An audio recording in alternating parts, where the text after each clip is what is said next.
नमस्कार साथियों, कैरियर सारथी के शैक्षिक ऑनलाइन मंच पर आप सभी का स्वागत है। आप सभी को राधे राधे। और आज हम पढ़ते हैं पर्यावरण के बारे में। पर्यावरण के अंदर एक टॉपिक है वायुमंडल, जिसमें अक्सर एग्जाम में ज्यादातर क्वेश्चन इससे बनता है। इसके अंदर की जानकारी के बारे में, परतों के क्रम के बारे में, और उसके या तो अंग्रेजी वर्जन उसका दे दिया जाता है। आजकल एग्जाम में ये चल रहा है कि हिंदी वर्जन ना देकर के उसका इंग्लिश वर्जन दे दिया जाता है, और ऊपर से नीचे यानी पृथ्वी से ऊपर की तरफ या ऊपर से नीचे की तरफ क्वेश्चन को घुमा के पूछा जाता है अक्सर विद्यार्थियों से। तो आज उसी पे हम लोग चर्चा करते हैं। तो सबसे पहले हम सीखेंगे कि वायुमंडल की परिभाषा। वायुमंडल किसे कहते हैं? तो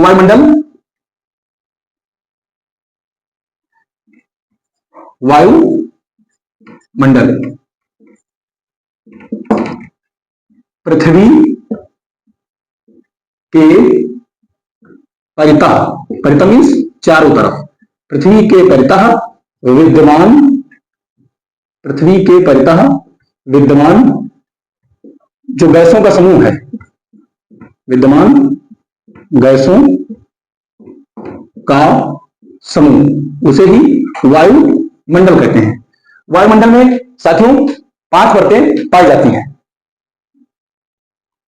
पहली परत है क्षोभ मंडल, पहली परत है क्षोभ मंडल।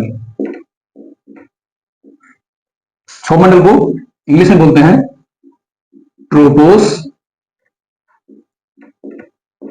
ट्रोपोस्फेयर। उसके बाद में दूसरी परत है समताप मंडल। समताप मंडल को बोलते हैं स्ट्रेटोस्फेयर। क्या बोलते हैं साथियों? स्ट्रेटोस्फेयर। तीसरा मंडल है मध्य मंडल, यानी बीच का मंडल है मध्य मंडल। मध्य मंडल को बोलते हैं मीजोस्फेयर। उसके बाद चौथा मंडल है आयन मंडल, इसे ताप मंडल भी कहा जाता है। आयन मंडल यानी कि आयनोस्फेयर,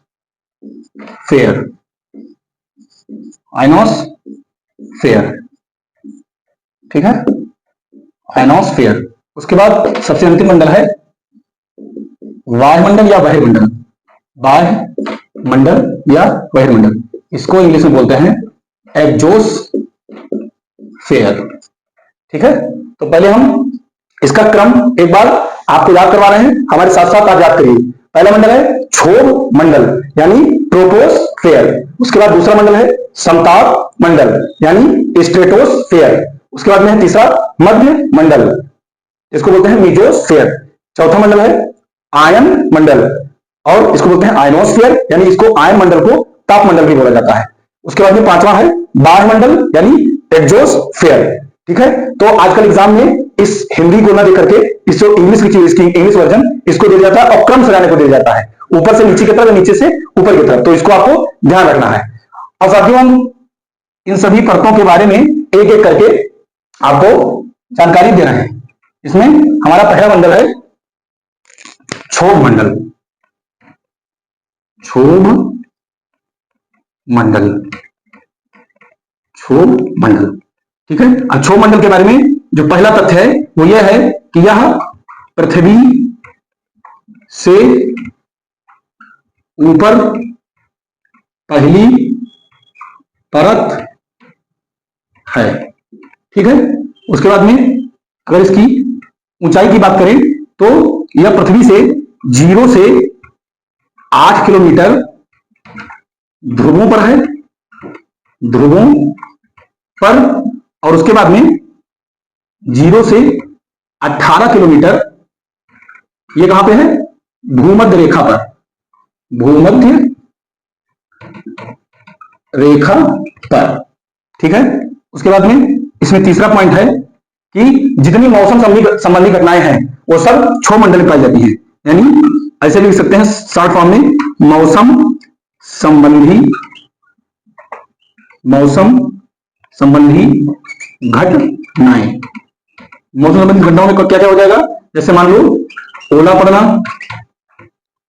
ओला वर्षा, ये सारी चीजें किसमें होती है? क्षोभ मंडल में होती हैं। उसके बाद में हम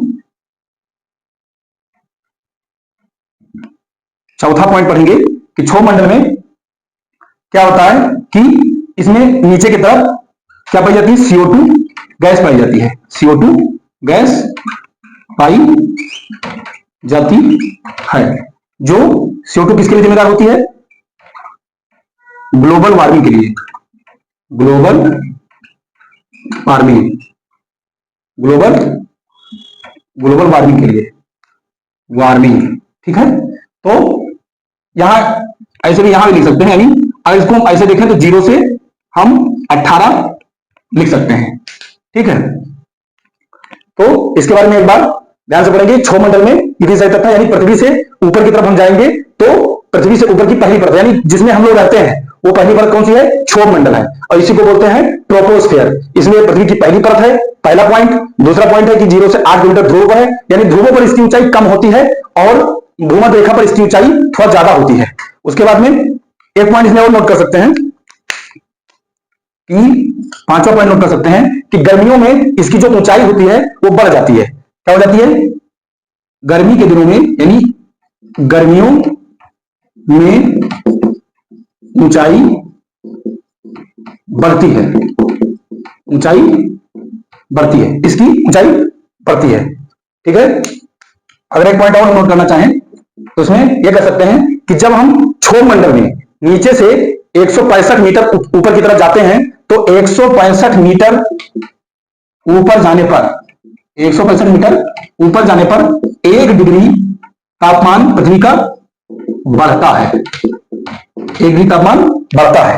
यानी क्षोभ मंडल के बारे में इतनी सारी चीजें हमने जाना। पहला हो गया कि पृथ्वी के ऊपर की पहली परत है, ध्रुवों पर इसका 0 से 8 किलोमीटर है, भूमध्य रेखा पर 0 से 18 किलोमीटर है, मौसम संबंधी घटनाएं इसी में सारी होती हैं, CO2 गैस में पाई जाती है जो ग्लोबल वार्मिंग के लिए सर्वाधिक जिम्मेदार है।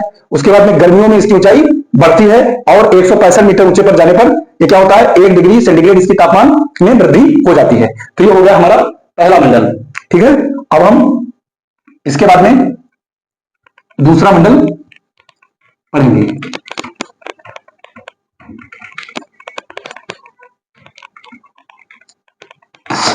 दूसरा मंडल हमारा क्या है? समताप मंडल। जैसा कि इसका नाम है समताप मंडल, तो इसके नाम से ही स्पष्ट हो रहा है इसका नाम है समताप, यानी समान ताप, यानी ऐसा मंडल जिसका तापमान समान हो। ऐसा मंडल जिसका तापमान समान हो उसे समताप मंडल कहेंगे, यानी स्ट्रेटोस्फेयर। क्या बोलेंगे? स्ट्रेटोस्फेयर, सम ताप मंडल, ठीक है। अगर इसकी ऊंचाई की बात करें तो ये कह सकते हैं कि क्षोभ जो मंडल होता है उसकी जो ऊपरी सीमा होती है, यानी कि 18 किलोमीटर, उससे ऐसे लिख सकते हैं कि इसको हम लिख सकते हैं 18 से 50 किलोमीटर इसकी ऊंचाई होती है, यानी इसको बोलते हैं स्ट्रेटोस्फेयर। यानी अगर इसमें पहला पॉइंट बात करें तो समताप मंडल में पहला पॉइंट ये कहेंगे कि इसमें क्या होता है? ये वायुयान के लिए आदर्श मंडल है, यानी जो वायुयान उड़ाए जाते हैं वो समताप मंडल में उड़ाए जाते हैं। वो इसलिए साथियों क्योंकि जो समताप मंडल होता है इसमें तापमान समान रहता है, यानी इसलिए इसमें वायुमंडल उड़ाना आसान है। दूसरा पॉइंट इसमें है, इसी समताप मंडल के अंदर ओजोन परत पाई जाती है। ओजोन परत पाई जाती है। अगर हम ओजोन परत के ऊंचाई का क्रम देखें तो इसका सांद्रण जो है वो समताप मंडल में 15 किलोमीटर से 35 किलोमीटर, 15 से 35 किलोमीटर तक पाया जाता है। ये ओजोन परत हमारी क्या करती है? ओजोन परत हमारे लिए बहुत ही लाभकारी है, क्योंकि समताप मंडल में उपस्थित ओजोन परत हमारे लिए जो सूर्य से अल्ट्रावायलेट रेज आती हैं वो हमारे पृथ्वी से आने से हमको बचाती है, और जिससे क्या होता है कि हमारे त्वचा रोग हमें नहीं होता है। तो ओजोन परत क्या करती है कि परावैगनी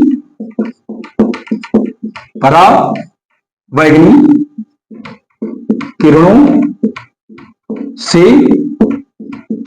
हमारी क्या करती है? रक्षा करती है, ठीक है, हमारी रक्षा करती है। उसके बाद में अगर हम ओजोन परत को किससे मापते हैं? ओजोन परत को किसमें मापा जाता है? ओजोन परत को हम नापते हैं डाल्सन इकाई में। किसमें नापते हैं? डाल्सन इकाई। किसमें नापते हैं? डाल्सन इकाई में नापते हैं। उसके बाद में ये जो समताप मंडल होता है, इसी में समताप मंडल के निचली सतह पर एक बादल बनता है जिसे बोलते हैं नेक्रियस क्लाउड। क्या बोलते हैं साथियों? Nacreous cloud. क्या बोलते हैं? नेक्रियस क्लाउड बोलते हैं। यानी ये कैसे बनता है? मोती की तरह, मोती की तरह। और इसी को झूठा बादल बोला जाता है। झूठा बादल, झूठा बादल। ठीक है। और उसके बाद में समताप मंडल में क्या होता है कि एक पॉइंट और नोट करेंगे कि समताप मंडल ये क्या है? ये पृथ्वी से दूसरी परत है। ये कौन सी परत है? दूसरी परत। ठीक है, ये है दूसरी परत। उसके बाद में इसमें ये जो इंपॉर्टेंट पॉइंट थे कि वायुयान के लिए आदर्श मंडल है, ओजोन परत इसमें पाई जाती है, पराबैंगनी किरणों से हमारी रक्षा करती है, और ओजोन परत को डाल्सन इकाई में मापा जाता है, जिसमें समताप मंडल की निचली सतह पर नेक्रियस क्लाउड बनता है जो मोती की तरह होता है, और इसी नेक्रियस क्लाउड को हम बोलते हैं झूठा मंडल। और ये पृथ्वी से हमारी दूसरी परत है, यानी पहली हो गई क्षोभ मंडल और दूसरी हो गई समताप मंडल, यानी ये दूसरी परत हो जाएगी। उसके बाद में इसमें क्या होता है? एक पॉइंट और नोट कर सकते हैं, चौथा, यानी मौसम संबंधी कोई घटनाएं नहीं होती हैं। मौसम संबंधी कोई घटनाएं नहीं होती हैं। ठीक है, चौथा पॉइंट यहां लिख सकते हैं, मौसम संबंधी घटनाएं नहीं, घटनाएं नहीं। मौसम संबंधी घटनाएं ना होने के कारण ही यह वायुयान के लिए बहुत ही आदर्श मंडल है। मौसम संबंधी घटनाएं नहीं होती हैं इसमें। ठीक है, तो ये से इंपॉर्टेंट पॉइंट थे और ये आपने सीखा। इसके बाद में हम चलते हैं तीसरे मंडल की तरफ अपने। हमारा तीसरा मंडल है मध्य मंडल, यानी बिल्कुल बीचों बीच का मंडल, क्योंकि 5 परतें पाई जाती हैं, तो 2 परतों के बारे में हमने अध्ययन कर लिया है। उसके बाद में हम पढ़ेंगे मध्य मंडल, जिसको बोलते हैं मीजोस्फेयर। क्या बोलते हैं साथियों? मीजोस्फेयर तीसरा मंडल है, यानी बिल्कुल बीच का मंडल मध्य मंडल। मध्य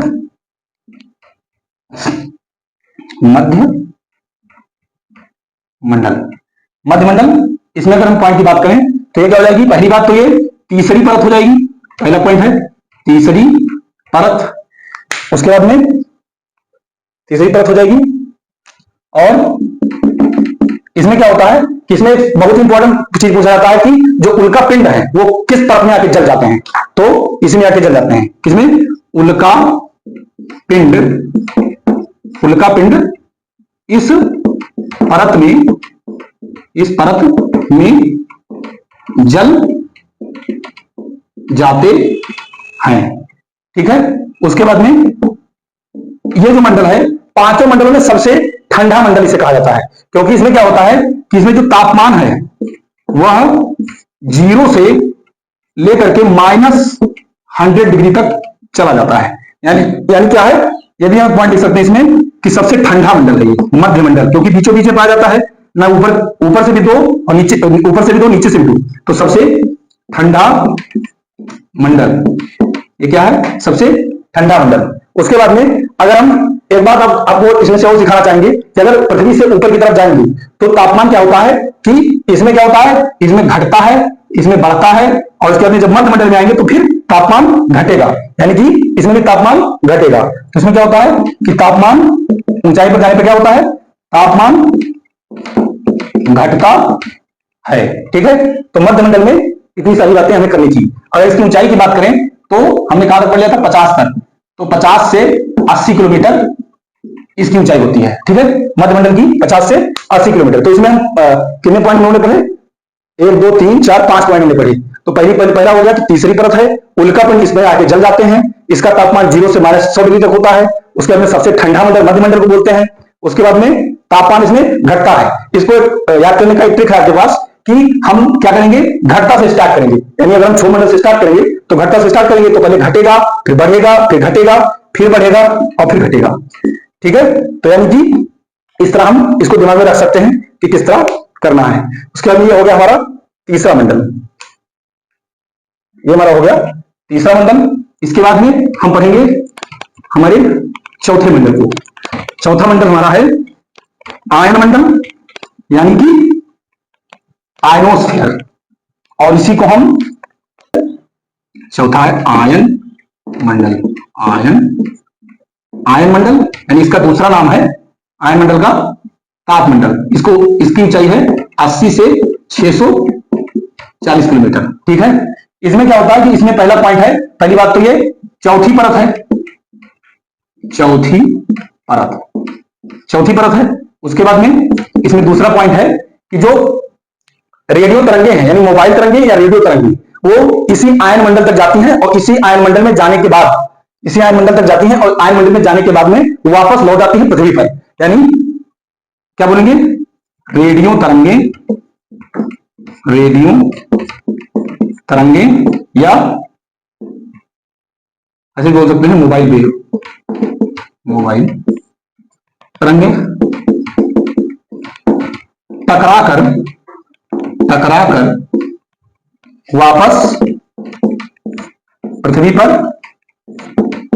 पर आ जाती हैं। ठीक है, उसके बाद में इसमें एक चीज और पढ़ेंगे कि ये क्या है, इसमें क्या होगा, तापमान आयन मंडल में क्या होगा, तापमान बढ़ेगा, तापमान बढ़ता है। चौथी परत है, रेडियो तरंगे से वापस आ जाती है और तापमान बढ़ता है, और इसका अन्य नाम क्या हो जाएगा, एक बार लिख सकते हैं, इसको बोलते हैं ताप मंडल, यानी आयन मंडल क्या बोलते हैं, ताप मंडल बोल सकते हैं। तो इसमें साथियों 4 पॉइंट ये हमने नोट कराया है। ठीक है, इसके बाद में सबसे अंतिम मंडल हमारा है वायुमंडल या बहिर्मंडल, जिसको इंग्लिश में बोलते हैं एग्जोस्फेयर।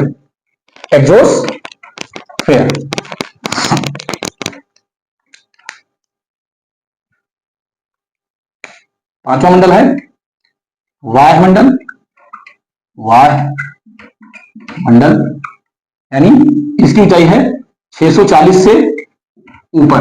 ठीक है, ये क्या है, पहला पॉइंट इसका है कि अंतिम परत है, वायुमंडल की ये अंतिम परत है। ठीक है, वायुमंडल की अंतिम परत है।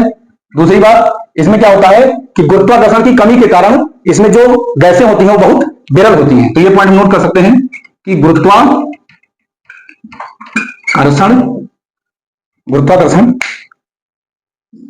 बल की कमी के कारण क्या होती हैं, गैसें विरल होती हैं। उसके बाद में इसमें हम तीसरा पॉइंट नोट करेंगे कि जो संचार उपग्रह हैं, यानी जो पृथ्वी से संचार उपग्रह छोड़े जाते हैं वो इसी वायुमंडल में छोड़े जाते हैं। ठीक है, तो ये 2 प्रकार के होते हैं, एक होता है ध्रुवीय उपग्रह जो छोड़े जाते हैं 700 से 1100 किलोमीटर। ठीक है, उसके बाद में एक ये पहला पॉइंट होगा कि जो ध्रुवीय उपग्रह है 700 से 11 किलोमीटर तक वायुमंडल में छोड़े जाते हैं। उसके बाद में होता है एक होता है भूस्थैतिक उपग्रह। जो भूस्थैतिक उपग्रह हैं ये 36,000 किलोमीटर की ऊंचाई तक छोड़े जाते हैं। ठीक है, उसके बाद में ये अंतिम परत हो गई गुरुत्वाकर्षण बल, इसमें गैसों में वैसे इसकी विरल होती हैं। ध्रुवीय उपग्रह 700 से 1100 किलोमीटर, भूस्थैतिक उपग्रह 36,000 किलोमीटर तक इसमें छोड़े जाते हैं। उसके बाद में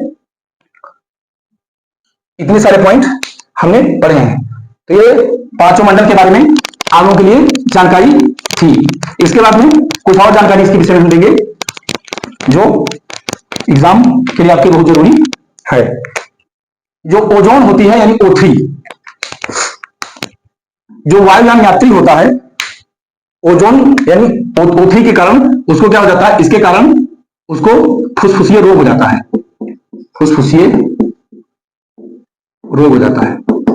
ठीक है। उसके बाद में अगर हम ओजोन की बात करें तो मॉन्ट्रियल नामक शहर में, मॉन्ट्रियल कहां पड़ता है, कनाडा में। मॉन्ट्रियल एक शहर है कनाडा का जिसमें 16 सितंबर 1987 को ओजोन परत के संरक्षण के लिए, ओजोन परत जो क्षरण हो रहा है उसके बचाव के लिए विश्व के जो जितने भी महत्वपूर्ण देश थे वो सब लोगों ने मिलकर सम्मेलन किया मॉन्ट्रियल में, जो कनाडा देश में पड़ता है, 16 सितंबर 1987 को, जिसको मॉन्ट्रियल प्रोटोकॉल कहा जाता है ये। और इसी दिन से क्या किया गया कि 16 सितंबर को क्या मनाते हैं हम लोग, ये भी इंपॉर्टेंट है, ये भी पेपर में बार बार पूछा जाता है कि 16 सितंबर को हम ओजोन दिवस मनाते हैं, ओजोन दिवस 16 सितंबर को क्या मनाते हैं, ओजोन दिवस मनाते हैं। उसके बाद में कुछ इसमें और जानकारी देंगे, जो ये हम पढ़ रहे हैं पर्यावरण, इसका मंत्रालय भारत सरकार में अब अलग हो गया है। पहले जब भारत हमारा आजाद हुआ था तो उस समय इसका जो मंत्रालय था वो अलग नहीं था, लेकिन बाद में क्या हुआ कि राजीव गांधी सरकार में सितंबर, इसी समय मतलब अभी जो सितंबर चल रहा है इसी माह में, यानी सितंबर, यानी क्या करेंगे 1, पूरा लिख देते हैं, पर्यावरण एवं वन मंत्रालय, पर्यावरण एवं मंत्रालय का जो गठन हुआ वो कब हुआ, सितंबर 1985 को। उस समय तत्कालीन प्रधानमंत्री कौन थे, पीएम थे श्री राजीव गांधी जी, ठीक है। और उसके बाद में इसमें और पॉइंट नोट कर सकते हैं हम लोग कि पर्यावरण संरक्षण अधिनियम, पर्यावरण संरक्षण अधिनियम, पर्यावरण संरक्षण अधिनियम का पारित किया गया 1986 में, 1986 ईस्वी में पास किया गया, ठीक है दोस्तों। तो आज की हमारी ये क्लास आपको कैसी लगी हमें जरूर बताइएगा अपने फीडबैक के माध्यम से, और आप सभी को ये लाइक से सब्सक्राइब करना है। धन्यवाद।